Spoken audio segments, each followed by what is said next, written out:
over the last 10 years? Counting or not counting gang violence? Great.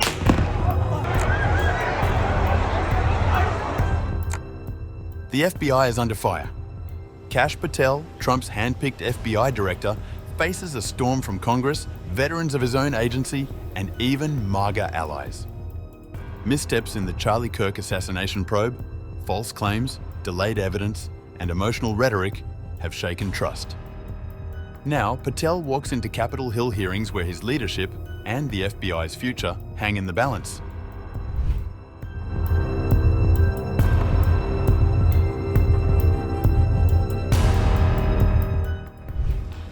FBI Director Kash Patel is under intensifying fire from Congress, former agency executives, and even segments of his own political base this week, following a series of serious missteps that have exposed fragility in his leadership and sparked broader questions about the Bureau's direction under his command.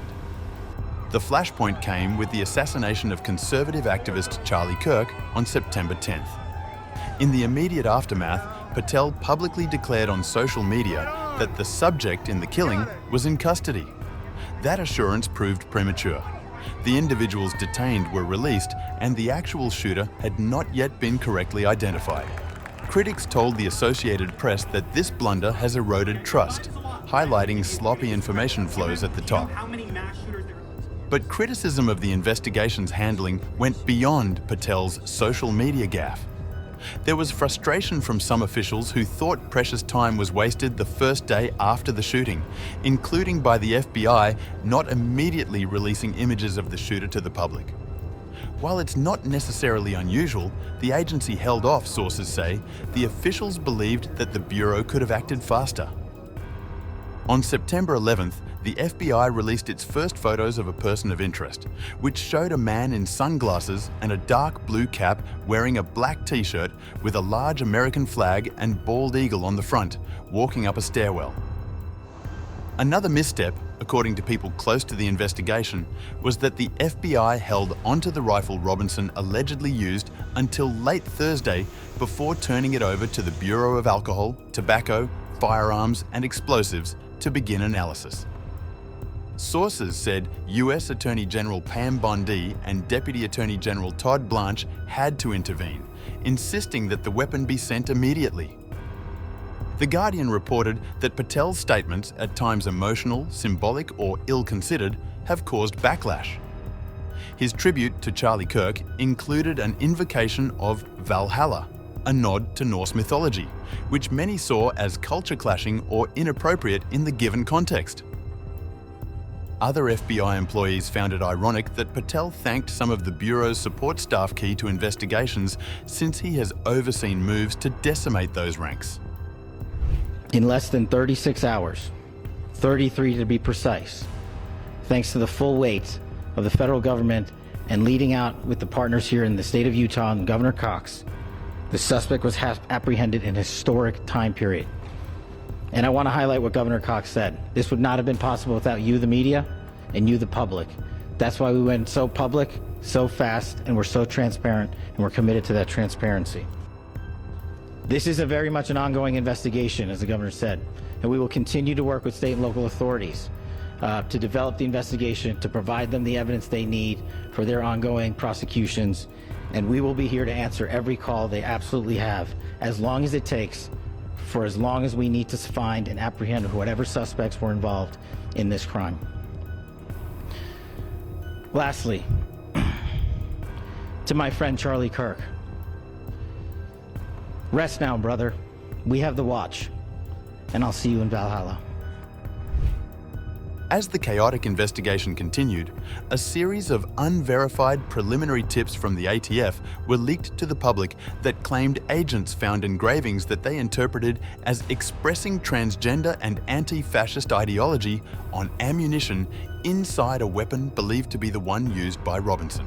None of the bullet casings recovered alongside the gun appear to have been engraved with statements or symbols related to transgender people, despite earlier reports that they expressed transgender ideology.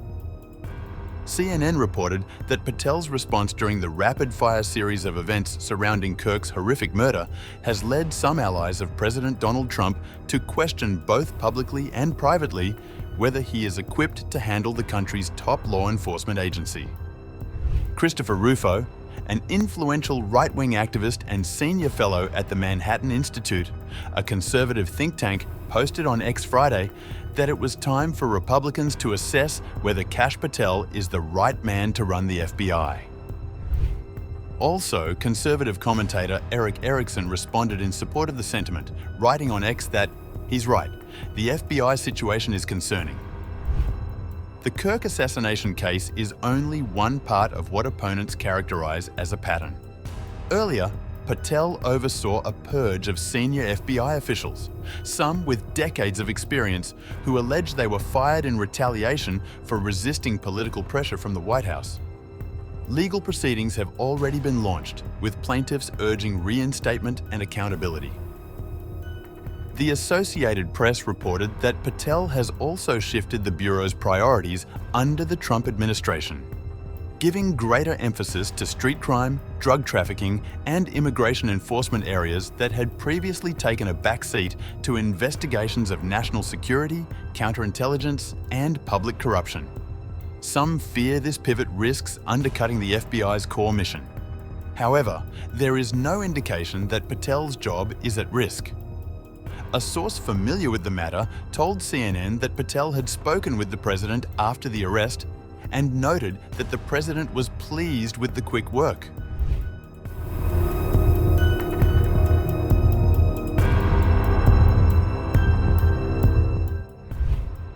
Patel is set to face congressional oversight hearings this week, where senators are expected to press him on accuracy in public statements, internal communications failures, and concerns over political interference. Patel will face questions on his response to Kirk's assassination, as well as broader doubts about his leadership. Democrats are poised to press Patel on the FBI's realignment of resources to prioritize the fight against illegal immigration and street crime, even though the agency has for decades been defined by its work on complicated threats like counterintelligence and public corruption. They are also likely to question the FBI's handling of files from the Jeffrey Epstein sex trafficking case and their recent use of polygraphs on their agents to identify sources of leaks within the Bureau. Republicans, meanwhile, are likely to rally to his defense or redirect the spotlight toward the Bureau's critics.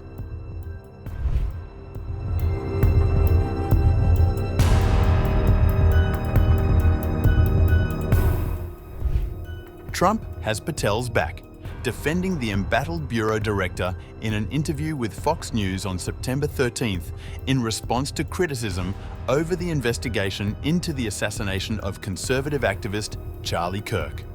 Trump said, "I am very proud of the FBI, Kash, and everyone else. They have done a great job."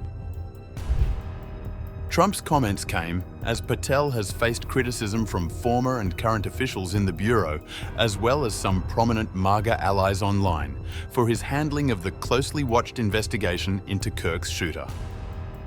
The White House, too, praised Patel's work. White House Communications Director Stephen Chung said in a statement to Politico on September 13th, Director Patel and his team worked night and day to find this murderer and bring him to justice. Anyone who doubts his resolve and dedication, especially when Charlie was such a close friend to him, is simply using this extremely sad moment in a disgusting act of political gamesmanship. The focus was on catching this killer, and he will face the full wrath of the justice system. The criticism over Patel's actions in the Kirk investigation isn't the first time Patel and his deputy, Dan Bongino, have faced blowback for their handling of a high-profile episode. The pair got into a spat with Bondi at the White House earlier this year over the handling of the Jeffrey Epstein files and the administration's about-face in its decision not to release all of the documents.